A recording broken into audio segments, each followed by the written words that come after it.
Welcome back to Mo's Minute. I'm sorry for my absence. It's been a busy time of year for me, but I am back now, and so thank you again for tuning in. We're here at Cypress Lawn again, and we're talking about Claus Spreckels, and there is a reason why I wanted to do Spreckels today. We'll get to that. So Claus was born in Germany, Landstedt, Germany, in 1828, and his dad was a farmer. And by the time he was 19 years old, he was kind of like, you know what, I want something else.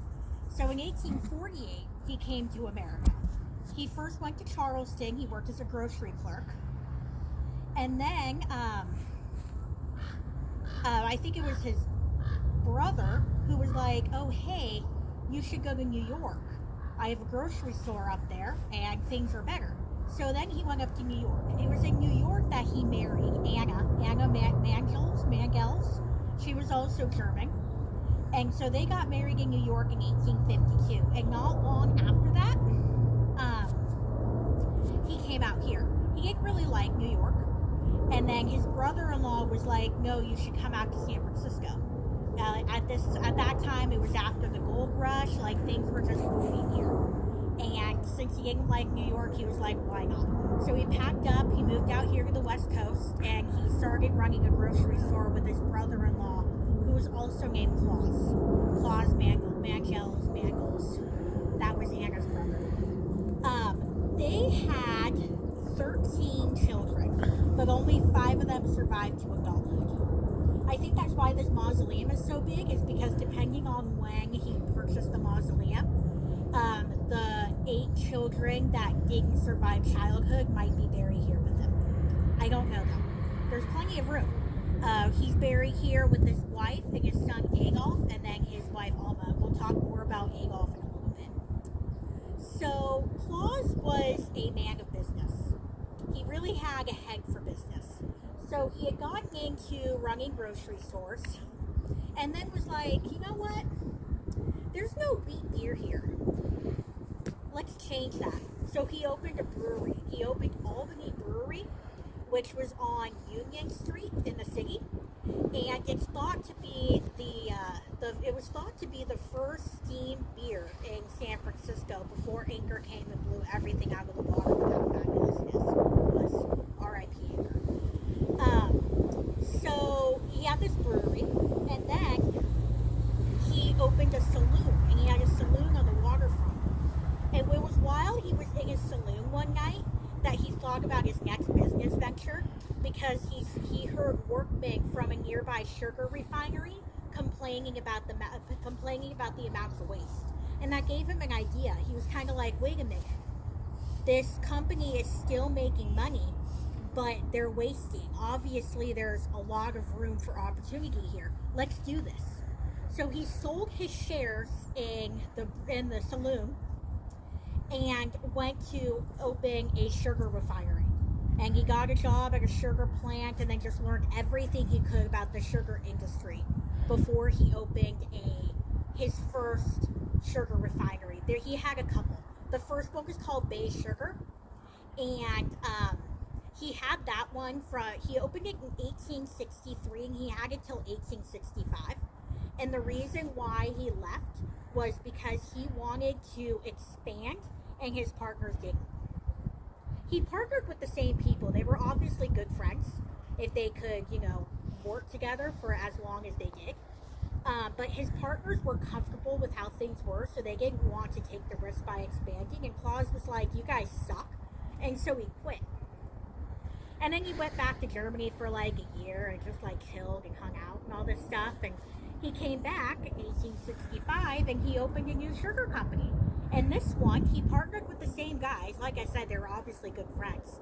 But this one, he maintained full controlling interest so that he could do whatever he wanted with it. And this was what would become known as Spreckels Sugar Company. And business was good. It was a really fortuitous time for him to make that decision, because he had just come back from Europe, where they had literally just invented sugar cubes and granulated sugar. Before then, people had to buy sugar by the loaf and literally break it open. And then he comes back from Europe and he's like, look at this fancy new thing I got. Suck on this. And he has sugar cubes. And it was like a game changer. So then he has Spreckels Sugar Company, and business exploded. It was after the Civil War. During the Civil War, the North had been cut off from the supply of sugar from the South. So there was people were looking for their sugar. They needed their sugar, and so Claus steps in, and so Spreckels Sugar Company exploded. It was able to start in on something that a lot of other sugar refineries didn't have, sugar cubes. And he opened a little town called Spreckels, which was a company town near Salinas in the Imperial Valley, and we'll get back to that. He also expanded to Hawaii, and there was a Spreckels town in Hawaii that his son ran. And he literally owned a sugar monopoly in California. And then his sons were in charge of the Hawaii division, but they kind of hated each other and they fought all the time. So the Hawaii division was not necessarily successful for the overall company. And I think that's why Rudolph Spreckels has a whole separate mausoleum on the other side of his cemetery, is because he and his brother hated each other and fought all the time. But anyway, so Claus comes back here, and he's in the city building his sugar monopoly in California. He became known as the Sugar King, the California Sugar King. He was a good guy though. In 1906, he really helped people who had been harmed by the earthquake. He was bringing people out to Yerba Buena Island on rowboats to save them from the fire. And Spreckels Mansion, which is now owned by Danielle Steele, did survive the earthquake. You probably just don't want to go there though, because you might get arrested. Like I said, it is owned by Danielle Steele, but it's still there. So he died in 1908, and his son Adolf took over. And Adolf, he's buried here. We'll talk about him more next week because he tried to kill Michael DeYoung. But his wife was Alma, and Alma was known as a philanthropist, and she was a huge benefactor to the California Palace of Legion of Honor, so that's cool.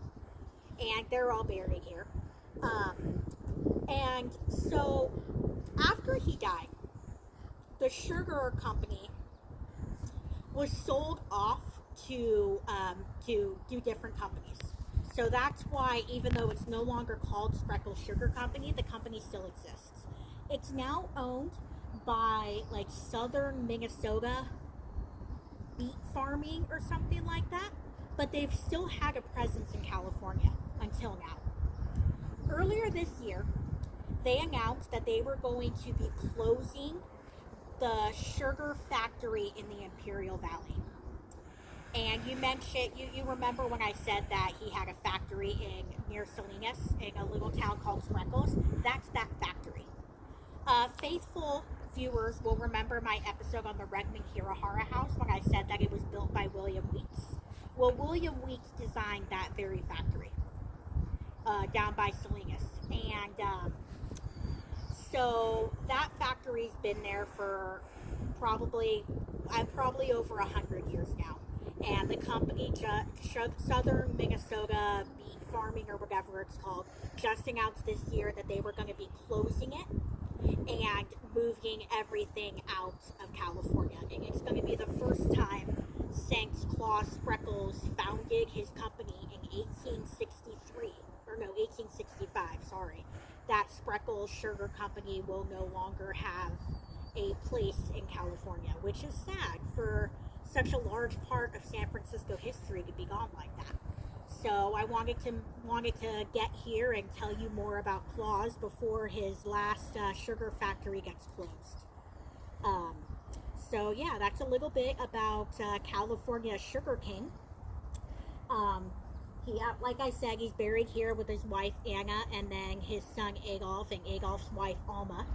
But there are still a lot of Spreckels descendants in the area. They're still a pretty prominent family.